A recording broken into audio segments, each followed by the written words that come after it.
Hello and welcome to this new channel where I review music, so hope you enjoy it. Nirvana. It's hard to find a band as influential and famous as Nirvana. Just before Nevermind, these were the main things in mainstream rock. There was arena giants like Def Leppard, AC/DC, and Aerosmith were dominating the charts, as well as hair metal was barely clinging on. Then Nevermind came and set grunge on the map. Although bands like Alice in Chains and Soundgarden had come before, they simply just didn't reach the same level of influence as Nevermind did. The album literally took Michael Jackson's spot at number 1 on the Billboard Hot 100. Not a normal Joe, Michael Jackson, Mr. King of Pop, the Smooth Criminal, Moonwalker, and Mr. I sold over 500 million records. Almost every single label scrambled to find their own Nirvana, and every single CD store could not keep up with the demand, and pretty much every single person was copying Kurt Cobain's style of dress. Despite all of this, is Nevermind actually a good album? Yes. The album opens with Smells Like Teen Spirit, which I don't even need to give an introduction for. The lyrics are honestly just random words put together and doesn't make much sense, but it does not matter at all. Kurt Cobain's delivery, Dave Grohl's drumming, and Chris Novoselic, I'll just call him Christy. His guitaring was amazing on the album. The song really is incredible though. My personal favorite part is the ending where he shouts a denial over and over again. An incredibly honorable mention also goes to a solo after the second chorus. The next track is In Bloom, which is one of my personal favorites on the album, and the song is really just Kurt Cobain making fun of your average listener. Just like before, completely random lyrics.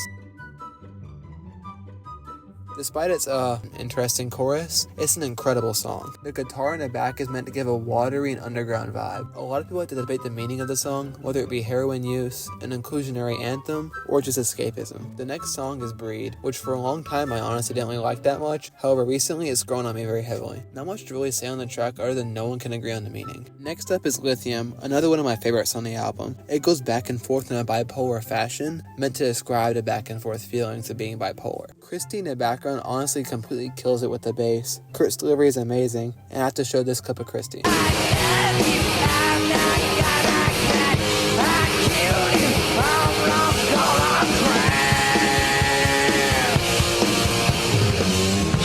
The next track is Polly, which is an anti-great anthem. Despite its great meaning, it's probably my least favorite on the album. The next track is Territorial Pissings, another one of my favorites on the album, and it opens with Kurt and Christy singing Get Together by Jet Powers, before turning into chaos and then turning into pure perfection. Funny story, Nirvana was invited to play Lithium on a late night TV show. Instead, they played Territorial Pissings and then destroyed their set. The next track is Drain You, another amazing track. Kurt wrote it about a quote, dorky old-fashioned love. Kurt also brought completely random items into the studio for background noise, such as a rubber ducky, hairspray, chains, and a mechanic monkey.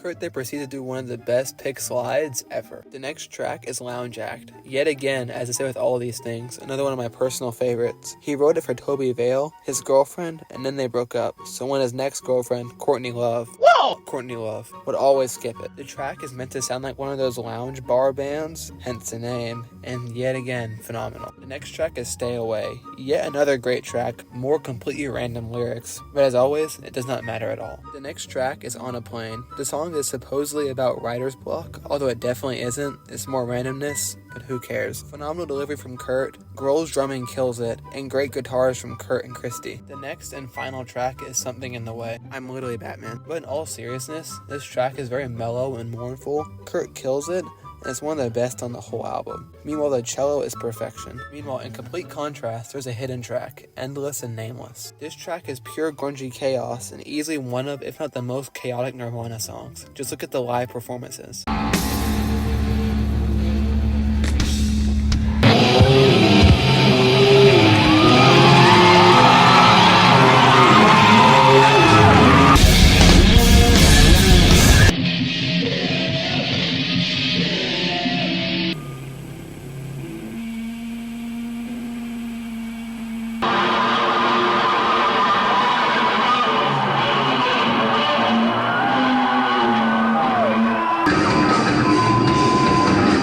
And this album's absolutely incredible. You should give it a listen, and it's easily a 10. Although In Utero is better. As well as Here Are Some Things that are absolutely great, but would take way too long to mention.